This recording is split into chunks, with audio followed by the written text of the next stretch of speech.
3G 4G Coal scam, Commonwealth scam, या सगळ्या स्कॅमचा आकडा आपण गुगल करा, तो 1,76,000 कोटीच्या वरती नाही आहे.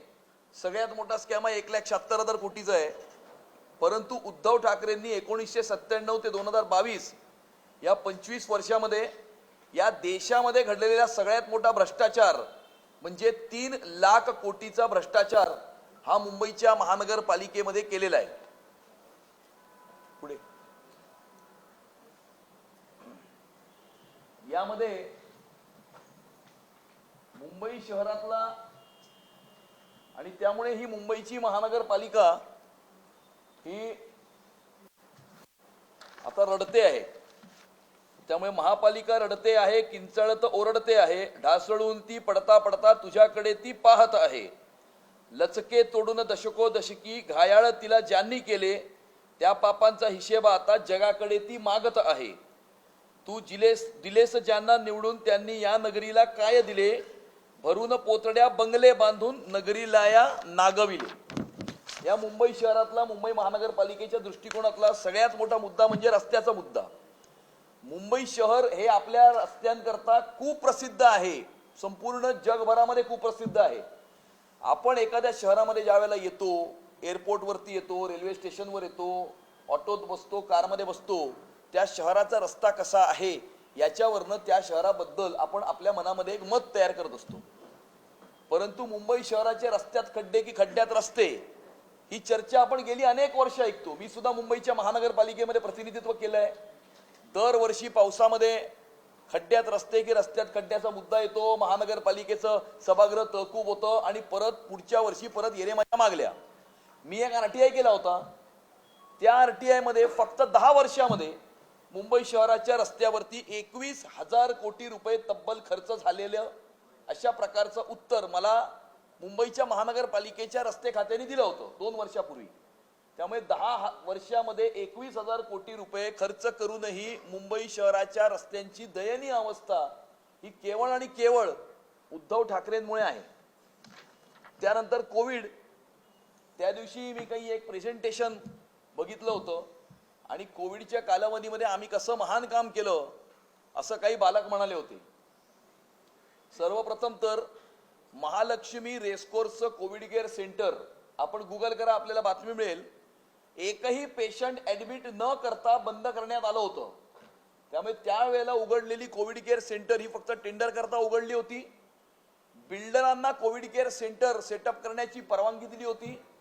नेस्कोचं covid care centre Romell Realtors नावाच्या एका बिल्डरला त्या ठिकाणी उभारायला सांगितलं होतं आणि त्यावेळेला डिझास्टर मॅनेजमेंट ऍक्ट इन्व्होक झाला असल्यामुळे त्यावेळेला डायरेक्ट ही कामं ही देण्यात येत होती. कोविडच्या काळामध्ये यांनी ऑक्सिमीटर नाही सोडला, थर्मोमीटर नाही सोडला, PP किट नाही सोडले, बॉडी बॅग सोडल्या नाहीत. कोविड केअर सेंटरची कहाणी तर मी तुम्हाला सांगितलेलीच आहे. आणि कोविडच्या काळामध्ये यांनी किती मोठं काम केलं हे तुम्हाला मी एका ह्या याच्यावरनं दाखवतो की एक पाकिस्तानचा पत्रकार आहे, हिंदुस्थानातला नाही, पाकिस्तानातला एक पत्रकार आहे. त्या पाकिस्तानातल्या पत्रकारांनी असं एक ट्विट केलं होतं. ते ट्विट आहे वरती, आता मोठं करा वरती राईट साईडचं. फहाद हुसेन नावाच्या एका पाकिस्तानच्या पत्रकारांनी असं ट्विट केलं होतं की another graphic comparison the dish time between Pakistan and Indian state of Maharashtra. This shows how terribly Maharashtra has performed in relation to Pakistan. म्हणजे पाकिस्तानामध्ये बसणारा एक पत्रकार असं ट्विट करतो की महाराष्ट्राची कोविडची परिस्थिती ही पाकिस्तानपेक्षाही दयनीय आहे आणि त्यामुळे उद्धव ठाकरेंनी कोविडच्या काळामध्ये किती चांगलं काम केलं होतं, किती मोठं काम केलं होतं याचं उत्तर हे या ट्विटमधूनच आपल्याला बघायला मिळतं. त्यानंतर अनेक प्रकारचे घोटाळे आहेत. शिक्षणाचा घोटाळा आहे 182 कोटी रुपयाचा. आणि या शिक्षणाच्या घोटाळ्यामध्ये मी आपल्याला सांगू इच्छितो की माझ्याकडे अजून एका RTIचं उत्तर आहे की 70% पेक्षा जास्त मराठी शाळांची पटसंख्या ही मुंबई महानगरपालिकेच्या शाळांची पटसंख्या कमी झालेली आहे.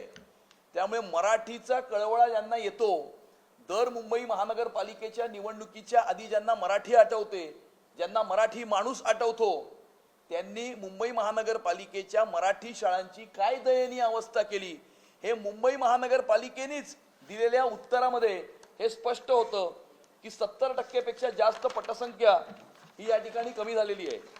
त्यानंतर यांनी टॅब खरेदीमध्ये घोटाळा केला 40 कोटी रुपयाचा. त्यानंतर पाणी प्रकल्पही रद्द केले सुमारे 680 कोटी. गारगाई पिंजाळचा प्रकल्प हा उद्धव ठाकरे मुख्यमंत्री असताना त्यांनी रद्द केला होता.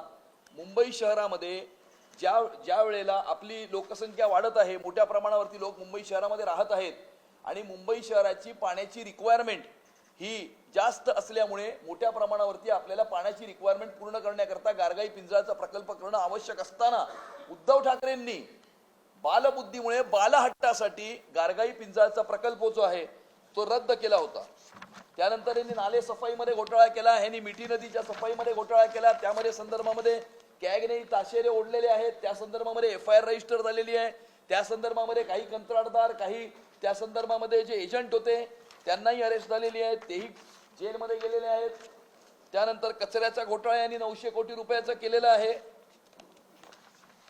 आणि बेस्टची यांनी काय दुर्दशा केली असं आहे की मोठ्या प्रमाणावरती BST ही सस्टेनेबल करण्याची आवश्यकता असते आणि सस्टेनेबल करण्याची आवश्यकता ज्या वेळेला असते BSTची, त्यावेळेला BST मधनं मोठ्या प्रमाणावरती आपल्या ऍडव्हर्टिजमेंटचं इन्कम हे मिळत असतं. त्या सगळ्या ऍडव्हर्टिजमेंटच्या इन्कम मध्ये उद्धव ठाकरेंनी BST मध्ये बसून भ्रष्टाचार केला आणि त्यामुळे ही BST जी आहे ती देशोधडीला लावायचं काम हे उद्धव ठाकरेंनी केलं. पत्राचाळीचा घोटाळा केला, त्यामध्ये तर संजय राऊत जेलमध्ये सुद्धा जाऊन आलेले आहेत. आणि पत्राचाळीमध्ये राहणाऱ्या 650 पेक्षा जास्त मराठी कुटुंबांना बेघर करून पैसे खाऊन त्यानंतर आमचं सरकार आल्यानंतर या ठिकाणी हा प्रकल्प आम्ही कार्यान्वित केला आणि त्या ठिकाणी बेघर झालेल्या मराठी माणसांना त्या ठिकाणी घर देण्याचं काम आम्ही केलं. कचऱ्याचा घोटाळा, दत्तक वस्तीचा घोटाळा, भ्रष्टाचाराची बाग. म्हणजे आदित्य ठाकरे असं म्हणाले की पेंग्विनला आपलं ब्रँड अँबॅसेडर केलं पाहिजे आणि त्यामुळे हायवे कन्स्ट्रक्शनला ती बाग उभारायचं त्यांनी जे काम दिलं होतं त्यामध्ये त्यांनी घोटाळा केला. आणि माझं तर त्यांना असं म्हणणं आहे की खरंच तुम्ही पेंग्विनला ब्रँड अँबॅसेडर करा. पेंग्विनला ब्रँड अँबॅसेडर नाही, पेंग्विनला तुमचं चिन्हच करून टाका, असं माझं आदित्य ठाकरेंना म्हणणं आहे. मी महाराष्ट्राच्या विधानसभेमध्ये बिल्डिंगचा घोटाळा उघड केला होता. 50,000 कोटीपेक्षा जास्त बिल्डिंग प्रपोजल आणि बिल्डिंग डिपार्टमेंटचा हा घोटाळा आहे.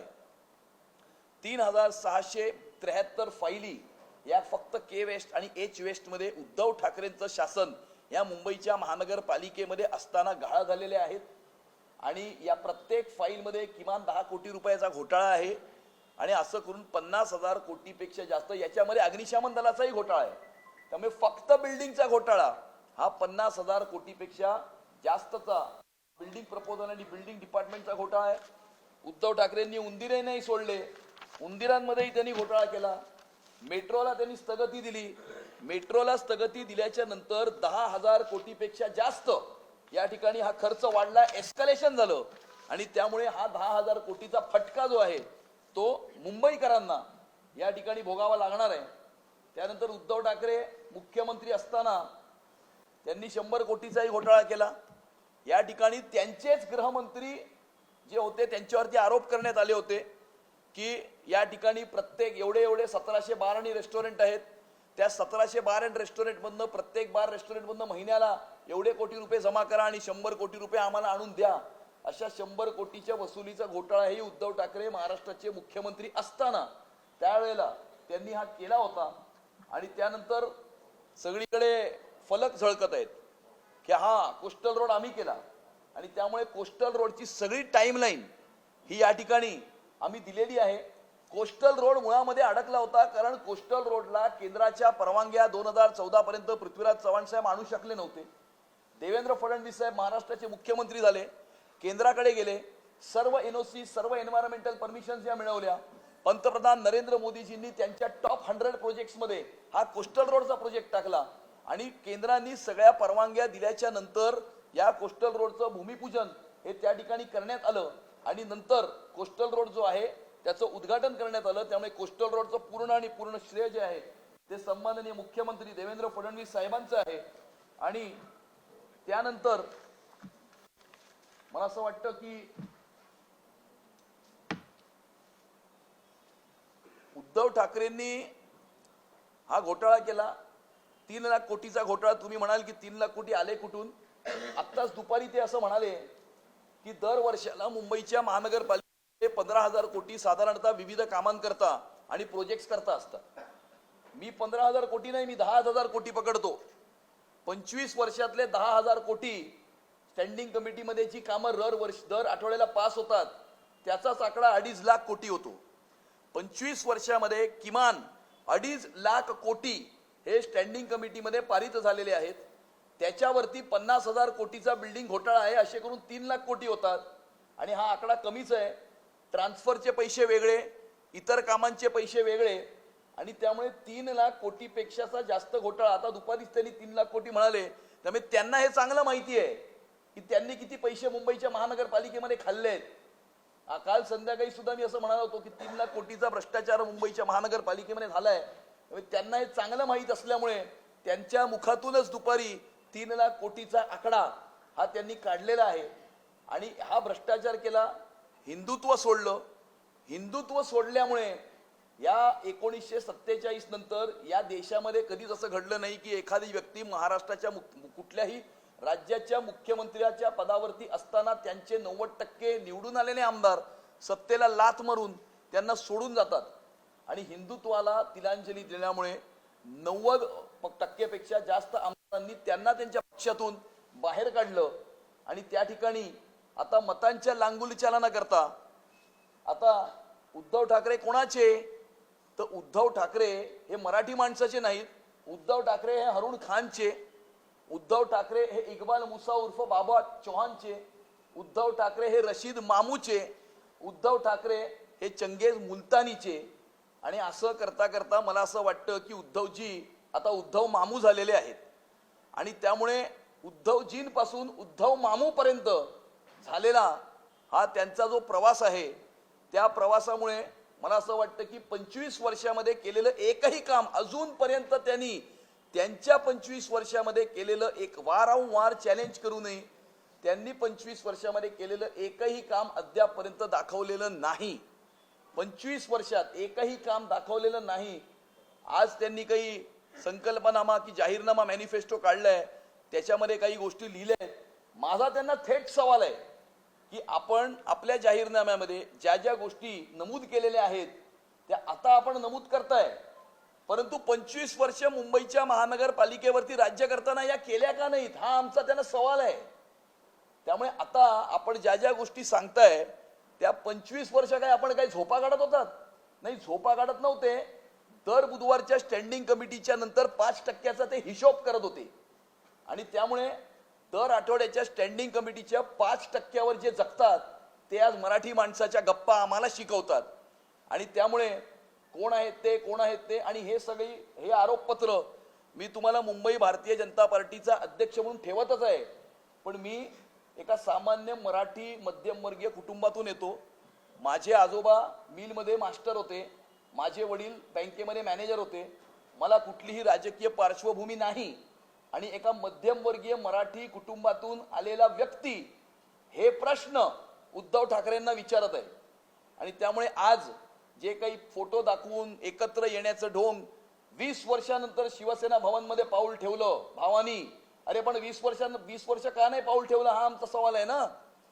याच्या आधी गणपतीला एकमेकांच्या घरी का नाही गेले, याच्या आधी रक्षाबंधनाला एकमेकांच्या घरी का नाही गेले, याच्या आधी दीपोत्सवामध्ये का नाही दिसले. आणि माझी चॅलेंज आहे, पुढच्या वर्षी रक्षाबंधनाला एकत्र दिसणार नाहीत, पुढच्या वर्षी दीपोत्सवाला एकत्र दिसणार नाहीत, किंवा पुढच्या वर्षी गणपतीला एकमेकांच्या घरी जाणार नाहीत. आणि मी त्यांना हे सांगू इच्छितो की आपला हा जो फॅमिली ओपेरा आपण टीव्हीवर चालवलाय, याच्यामध्ये सामान्य मुंबईकरांना, सामान्य मराठी माणसाला अजिबात रस नाही. कारण मुंबईची महानगरपालिका ही काही एका परिवाराची जागीर नाही. BMC is not family business. आणि त्यामुळे 25 वर्षामध्ये आपण राज्य करत असताना मुंबईसाठी, मुंबईकरांसाठी, मराठी माणसांसाठी उद्धव मामूंनी केलेलं एक तरी काम दाखवावं. आम्ही केलेली 10 कामं आम्ही दाखवतो. तुम्ही 25 वर्षामध्ये कामं सोडा. भ्रष्टाचार भ्रष्टाचार आणि भ्रष्टाचार भ्रष्टाचार सोडून काही नाही केलं. आणि आमच्यातला आणि तुमच्यातला फरक हाच आहे की आम्ही या मुंबईतल्या मराठी माणसासाठी, BDD चाळीमध्ये राहणाऱ्या मराठी माणसासाठी 560 फुटाचं घर हे त्याच दक्षिण मुंबईमध्ये त्याच बीटीडी चाळीमध्ये निर्माण केलं आणि तुम्ही तुमच्या पहिल्या बंगल्याचा बंगला नंबर 2 निर्माण केला. हा तुमच्यातला आणि आमच्यातला फरक आहे. आणि त्यामुळे हे आरोपपत्र 3 लाख कोटीचा भ्रष्टाचार हा आम्ही तुमच्यासमोर ठेवत आहोत. आणि हे प्रश्न एक सामान्य मुंबईकर म्हणून आम्ही उद्धव मामूंना विचारत आहोत. धन्यवाद. कोस्टल रोड वरती दावा जो आहे तो तेच करतात की कोस्टल रोडचं सगळं जे मॅपिंग असेल किंवा कोस्टल रोड तयार करण्याचं श्रेय जे आहे ते आमचंच आहे असं उद्धव ठाकरेंचं. कोस्टल रोडची संकल्पना ही माजी मुख्यमंत्री पृथ्वीराज चव्हाण साहेबांची होती, परंतु सरकारकडून एकही परवानगी कोस्टल रोडची घेऊन येऊ शकले नाहीत. 2014 साली सन्माननीय मुख्यमंत्री देवेंद्र फडणवीस साहेब झाल्याच्या नंतर त्यांनी केंद्राकडे पाठपुरावा केला, मोदीजींकडे विनंती केली. मोदीजींनी त्यांच्या टॉप प्रोजेक्ट्समध्ये कोस्टल रोडचा प्रोजेक्ट टाकला आणि त्वरित सर्व पेंडिंग क्लिअरन्सेस, एन्व्हायरमेंटल क्लिअरन्सेस, एनओसीज या देण्यात आल्या. राज्य शासनाकडे सर्व एनओसीज प्राप्त झाल्याच्या नंतर सन्माननीय मुख्यमंत्री देवेंद्र फडणवीस साहेबांनी त्या ठिकाणी हे टेंडर काढण्याचे आदेश दिले. त्यानंतर कोस्टल रोडचं काम सुरू झालं. देवेंद्र फडणवीस मुख्यमंत्री असताना त्या कोस्टल रोडचं भूमिपूजन झालं. त्यानंतर 2019 मध्ये उद्धव ठाकरे मुख्यमंत्री असताना त्या ठिकाणी वरळीमध्ये त्या स्पॅनवरनं तो जो प्रोजेक्ट आहे तो अडकला होता. त्यानंतर एकनाथ शिंदे साहेब मुख्यमंत्री झाले. त्यांनी कोळी समाजाशी चर्चा करून त्या स्पॅनचा जो विषय होता तो निकाली लावला. त्यानंतर उरलेलं काम पुन्हा कंप्लीट सुरू झालं आणि ते पूर्णत्वाकडे गेलं. या संपूर्ण स्टोरी लाईन मध्ये उद्धव ठाकरे आहेत कुठे, हा माझा सवाल आहे.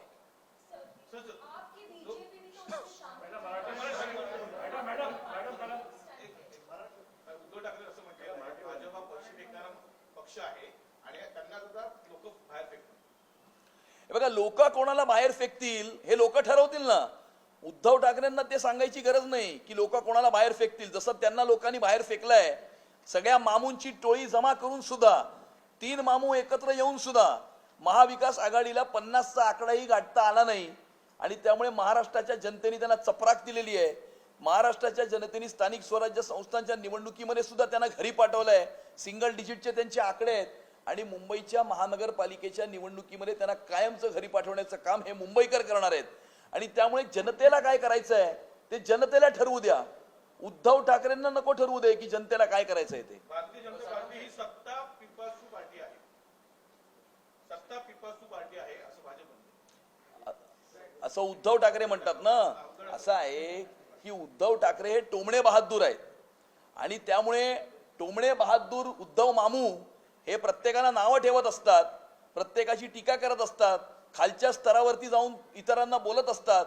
परंतु आम्ही याच्यावरती काही भाष्य करणार नाही. येणाऱ्या 15 तारखेला भगवं वादळ हे मुंबईमध्ये आल्यावरती मुंबईकरच त्यांना याचं उत्तर देतील.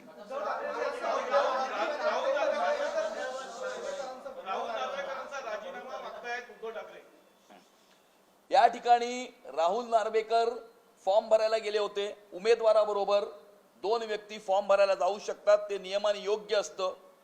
ते झाल्यानंतर त्या ठिकाणी एका माजी खासदार आणि माजी खासदाराच्या सिक्युरिटीने त्यांना घेरलं, त्यांना जाब विचारला, त्यांच्यावरती हल्ला करण्याचा प्रयत्न केला. त्यातून राहुल नार्वेकरांनी त्यांना जे काही उत्तर द्यायचं होतं ते उत्तर दिलं. आणि त्यामुळे इलेक्शनची नॉमिनेशनची प्रोसेस चालू असताना रिटर्निंग ऑफिसरच्या समोर अशा प्रकारे एका आमदाराला, विधानसभेच्या अध्यक्षाला घेरणं, त्यांना धमकी देणं, स्वतःचे सिक्युरिटी एजन्सी, सिक्युरिटी गार्ड्स लावून त्यांना घेरणं, ही मला असं वाटतं की हा एक क्राईम आहे. आणि अशामुळे त्या ठिकाणी उपस्थित जी व्यक्ती होती त्याच्यावरती CCTV फुटेजेस काढून त्यांच्यावरती कारवाई करण्याची मागणी मी या पत्रकार परिषदेद्वारे करतो. मराठी माणसाची 2052 ची स्थिती दाखवलेली आहे. त्यामध्ये भरत जाधव आहेत, जेलमध्ये दाखवले जाते. मनसेकडून तो व्हिडिओ पोस्ट करण्यात आलेला आहे आणि सयाजी शिंदेंनी त्याचं समर्थन केलं. नाही, मी काही तो व्हिडिओ बघितला नाही. आणि त्यामुळे अशा प्रकारची मराठी माणसाचा उपयोग आणि वापर करण्याचं काम हे करतायत. मी तुम्हाला सांगतो की मराठी माणसाला बदनाम करण्याचं काम हे करतायत. मराठी माणसाचं मन हे आभाळा इतकं मोठं आणि समुद्रा इतकं अथांग आहे. या महाराष्ट्रामध्ये, या मुंबई शहरामध्ये, या देशाच्या कानाकोपऱ्यातून, प्रत्येक प्रांतातून जे कोणी इथे येतात, मराठी भाषा बोलतात, मराठीचा सन्मान करतात, ते सर्वजण मराठी आहे असं मराठी माणूस समजतो. परंतु मराठी माणसाचं नाव बदनाम करण्याचं काम हे करतायत. मारामाऱ्या करणं, कुटाकुट्या करणं ही मराठी माणसाची संस्कृती नाही. ममदानीबाबत प्रश्न विचारला असता त्यांनी तो प्रश्न जो आहे तो टाळलेला पाहायला मिळाला. वारंवार तुम्ही सुद्धा तो मुद्दा ममदानीचा उपस्थित करताय. मग ते टाळणारच ना, कारण आमच्याकडे पोस्टर आहे. 5 जानेवारी 2020 ला anti CAA prostate gateway of इंडियाला झाली होती. त्याच्यामध्ये उमर खालिद हे निमंत्रित होते, त्याच्यामध्ये आदित्य ठाकरे निमंत्रित होते. त्यावेळेच्या बातम्या आहेत, उद्धव ठाकरे आदित्य ठाकरे आणि Umar Khalid to share stage in anti CAA protest. आणि त्यामुळे भारत तेरे तुकडे होंगे इंशाअल्लाह बोलणाऱ्या बरोबर आदित्य ठाकरे स्टेज शेअर करत होते. याच उमर खालिदने 2018 साली सुद्धा कार्यक्रम करण्याचा प्रयत्न केला होता, पण त्यावेळेला मुख्यमंत्री देवेंद्र फडणवीस साहेब होते. त्याला या मुंबईच्या धर्तीवरती पाय ठेवू दिलं नव्हतं. पण उद्धव ठाकरे मुख्यमंत्री असताना त्याला त्या ठिकाणी कार्यक्रम करण्याची परवानगी मिळाली. आदित्य ठाकरेही त्या कार्यक्रमामध्ये सहभागी झाले. आणि त्यामुळे उद्धव ठाकरे एका आंतरराष्ट्रीय कट कारस्थानाचा भाग आहे. काही आंतरराष्ट्रीय शहरांचा रंग बदलण्याचं कट कारस्थान आहे. त्यामध्ये इकडचे काही राजकीय पक्ष सामील आहेत. आपल्या मतांच्या लांगुलचालनाकरता, आपलं संपलेलं राजकीय अस्तित्व टिकवण्याकरता काही इकडचे राजकीय पक्ष त्या इंटरनॅशनल कॉन्स्पिरसीमध्ये सामील झालेले आहेत आणि उद्धव मामूही त्याच्यामध्ये सामील झालेले आहेत. उद्धव ठाकरेंनी असं म्हटलेलं आहे की आता मुख्यमंत्री काल बोलले की मुंबईचा महापौर हा मराठीच होणार, पण या ठिकाणी जेव्हा आमच्याबरोबर सत्तेत होते तेव्हा उपमहापौर हा त्यांनी कोणाला बनवला होता? उपमहापौर बनवलं होतं मोहन मिडबावकरांना, उपमहापौर बनवलं होतं शैलजाताई गिरकरांना. हे विसरले का? उद्धव ठाकरे हे सोयीने विसरलेले आहेत. आणि त्यामुळे त्यांना मी आठवण करून देऊ इच्छितो की मोहन मिडबावकर, शैलजा गिरकर हे उपमहापौर होते. उद्धव मामूजी, आता तुम्ही जे सांगितलं उपमहापौर हा तुमचा होता 25 वर्ष सत्तेमध्ये. तुम्ही जे आरोप करतायत त्याच्याबरोबर स्टँडिंग कमिटीचे जे चेअरमन राहिले राहुल शेवाळे देखील तुमच्या सोबत आहेत आता. मग या भ्रष्टाचाराचे वाटेकरी देखील तुमच्या सोबत असं म्हणायचं? मुंबईच्या महानगरपालिकेच्या फंक्शनिंगमध्ये 3 पदं ही महत्वाची असतात. एक म्युन्सिपल कमिशनरची ऍडमिनिस्ट्रेटिव्ह पोस्ट असते, एक महापौर आणि एक स्टँडिंग कमिटी चेअरमन. त्या 25 वर्षामध्ये भारतीय जनता पार्टीचा महापौर किंवा स्टँडिंग कमिटी चेअरमन कधीच नव्हता. त्या 25 वर्षामध्ये उद्धव ठाकरेंचेच महापौर आणि उद्धव ठाकरेंचेच स्टँडिंग कमिटी चेअरमन त्या 25 वर्षामध्ये होते. भारतीय जनता पार्टी एक मिनिस्क्युल पार्टनर त्या ठिकाणी होती. 1992 साली भारतीय जनता पार्टीचे 13 नगरसेवक होते, 97 साली 26 होते, 2002 साली 29 झाले, 2007 साली 32 झाले आणि 2012 साली 32 नगरसेवक होते. त्यामुळे एकूण महानगरपालिकेच्या संख्येच्या 10% नगरसेवक फक्त भारतीय जनता पार्टीचे होते. शिवसेना एकसंध त्यावेळेची ही डॉमिनंट पार्टनर होती. आणि त्यावेळेच्या महापौर आणि स्टँडिंग कमिटी चेअरमनला रिमोट कंट्रोलनी उद्धव ठाकरे चालवायचे. आणि त्यामुळे उद्धव ठाकरेच remote control standing committee chairman आणि महापौरांचे होते. आणि त्यामुळे त्यावेळेला जो काही भ्रष्टाचार झाला त्याला फक्त आणि फक्त उद्धव ठाकरेच जबाबदार आहेत.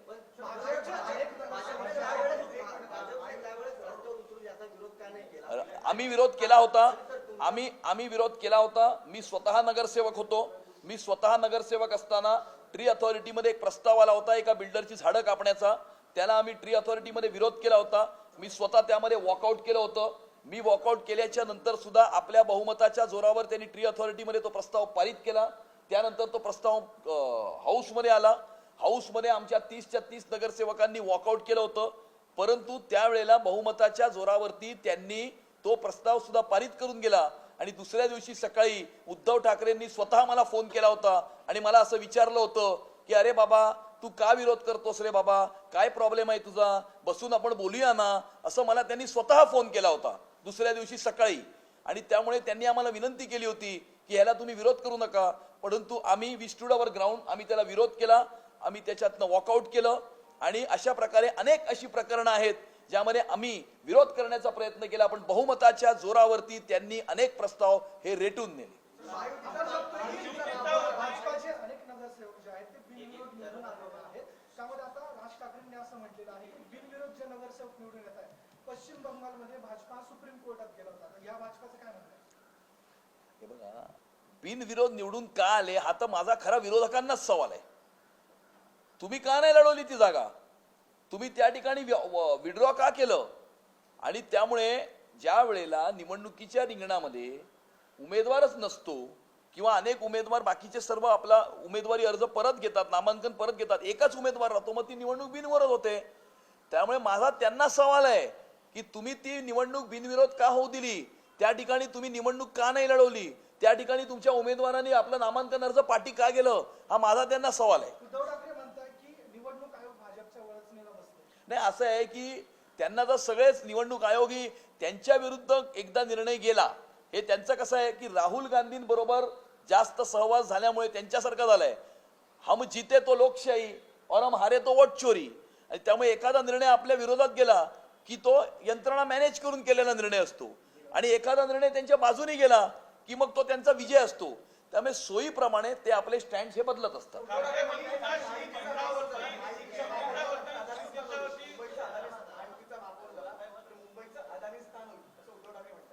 मी असं म्हणतो की उद्धव मामूंचा जर महापौर मुंबईमध्ये झाला तर मुंबईचं पाकिस्तान होईल. आणि राज ठाकरे असं म्हणाले की सुसंस्कृत महाराष्ट्राचा आता युपी बिहार केला जातो.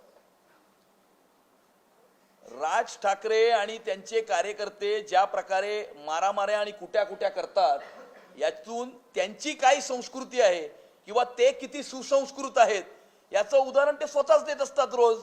त्यामुळे त्याच्यावर मला काही भाष्य करण्याची आवश्यकता नाही.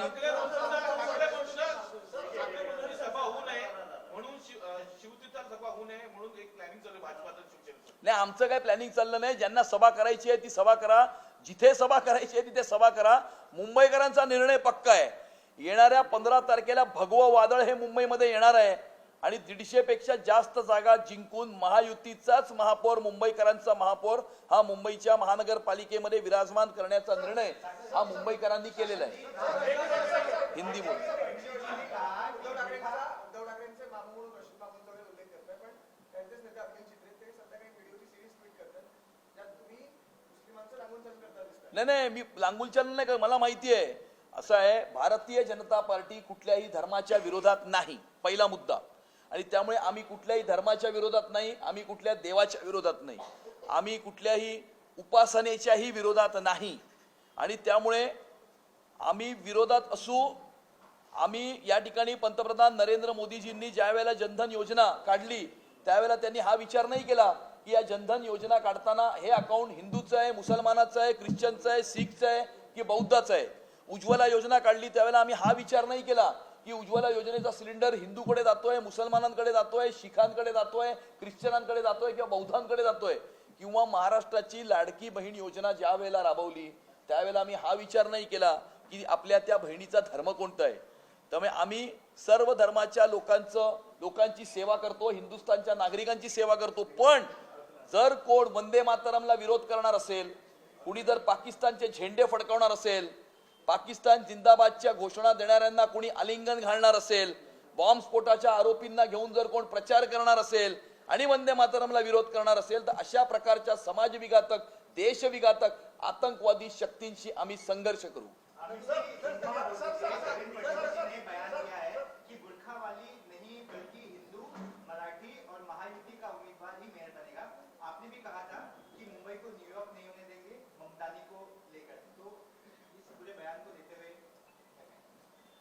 एक अंतरराष्ट्रीय स्तर के ऊपर एक षड्यंत्र रचा जा रहा है. ये षड्यंत्र ऐसा है कि दुनिया के कुछ शहरों का ताबा लेने की कोशिश जिहादी इस्लामिक रेडिकल फंडामेंटलिस्ट ताकतें ये कर रही है. हमने देखा है कि किस प्रकार से न्यूयॉर्क के मेयर जोराम ममदानी ने उमर खालिद के प्रति अपनी सहानुभूति व्यक्त की है.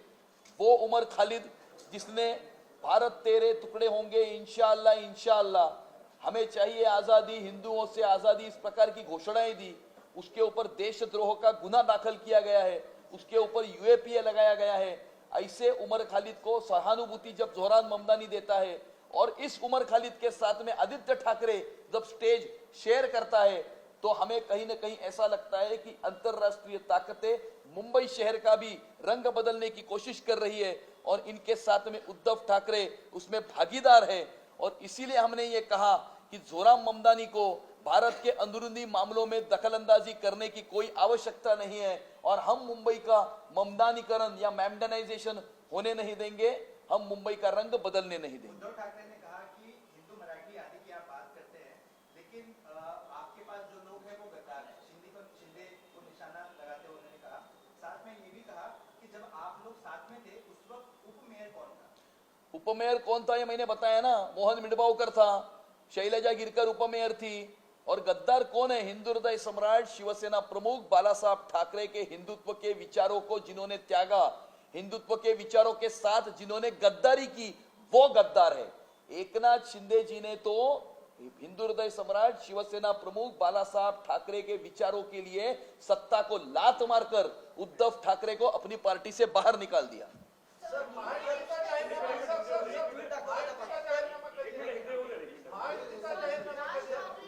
लवकरच येईल।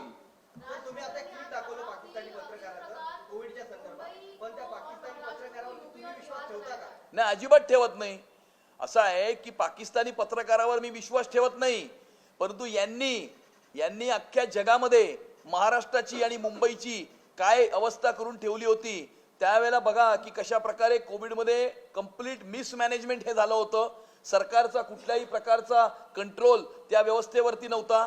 स्वतः मुख्यमंत्री घरात बसून होते, फेसबुक लाईव्ह करायचे आणि त्यावेळेला असलेले विरोधी पक्षनेते देवेंद्र फडणवीस साहेबांनी संपूर्ण महाराष्ट्रामध्ये दौरा करून महाराष्ट्राच्या प्रत्येक तहसीलपर्यंत पोहोचून या महाराष्ट्राच्या जनतेचे अश्रू पुसण्याचं काम हे देवेंद्र फडणवीस साहेबांनी केलं। उद्धव ठाकरे तर घरात बसून होते, कोमट पाणी प्या म्हणून सांगत होते, फेसबुक लाईव्ह होते। उद्धव ठाकरे फेसबुक लाईव्ह होते, भारतीय जनता पार्टीचा कार्यकर्ता ऑन फील्ड होता।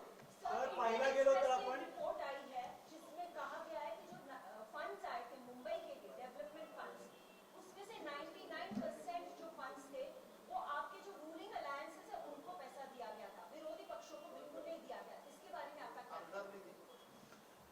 2019 और 2022 के बीच में जब ये उद्धव ठाकरे मुख्यमंत्री थे तभी उन्होंने सारे हमारे एमएलए के फंड रोक दिए थे, हमारे सारे प्रोजेक्ट्स भी रोक दिए गए थे और इसीलिए उस समय पर जो कुछ अनजस्टिस या अन्याय कुछ लोगों के ऊपर हुआ था उस अन्याय को दूर या उसकी भरपाई करने के लिए जिनको पहले फंड नहीं मिला, बिल्कुल नहीं मिला, उनको बाद में दे दिया गया, बस इतना ही है। इससे जुड़ा हुआ एक सवाल वो ये भी बोल रहे हैं कि बीएमसी के जो फंड था उसका इस्तेमाल आप लोगों के द्वारा प्रचार प्रसार के कार्यक्रम में किया गया। कैसे किया जा सकता है मैडम, आप बताइए मुझे।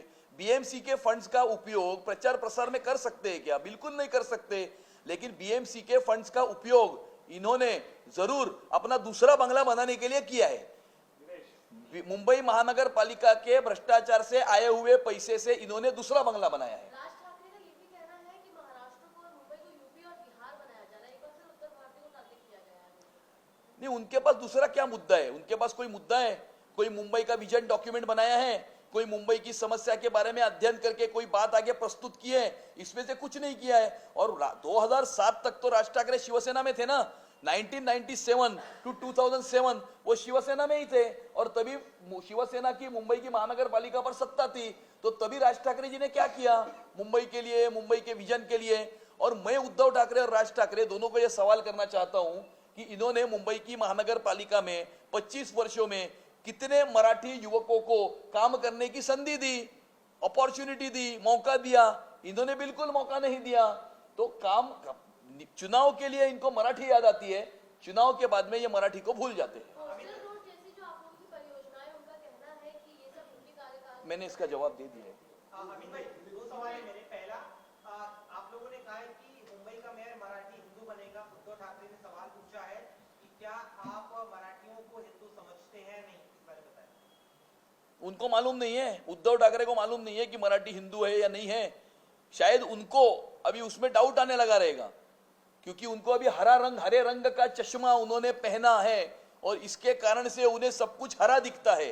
ये मराठी भी भूल गए हैं और ये हिंदू भी भूल गए, इसके लिए तो ये मामू बन गए हैं। इसके अलावा ये सब आपने जब दिखाया हमको, आप अलायंस में थे, उस टाइम ये क्यों नहीं बात? मैंने इसका जवाब दिया है। अमित भाई, इसके अलावा आपने जो मुंबई को मॉडर्नाइजेशन बनाने का आरोप उस पर लगाया था, ये सवाल जब उद्धव ठाकरे से पूछा गया तो उन्होंने आपका जिक्र सुनते ही एक शब्द का प्रयोग किया, आप कुछ करते नहीं, वो क्या है, ये एक वो बड़े परिवार से आते हैं ना, हम तो छोटे। हम ऐसा है कि मैं एक सामान्य मराठी मध्यम वर्गीय परिवार से आता हूं।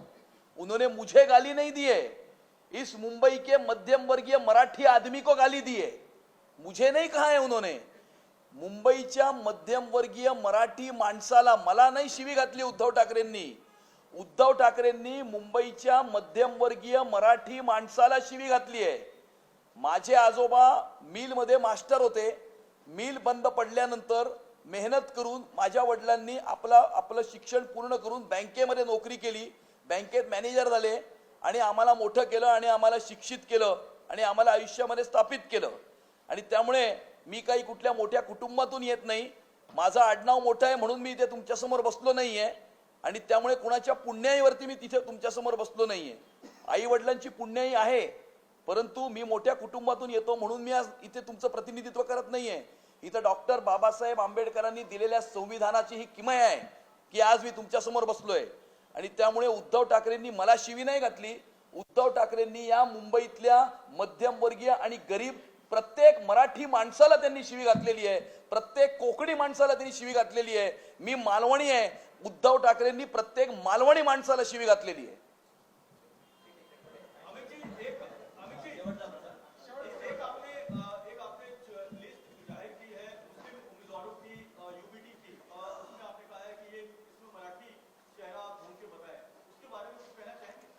नहीं, मैंने ये कहा कि ये अभी मामुओं की टोली बन चुकी है. मामुओं की टोली जो है वो अभी शहर पर हमला कर रही है और इसीलिए अपनी खत्म हुई राजनीति को फिर से एक बार जिंदा करने के लिए, अपीजमेंट की पॉलिटिक्स करने के लिए इन्होंने हरे रंग की चादर अपने ऊपर ओढ़ी है और इसी हरे रंग का चश्मा भी इन्होंने पहना है. और इसीलिए ये जो कुछ नाम आपको इनकी यादी में दिखते हैं वो नाम आपको दिख रहे हैं.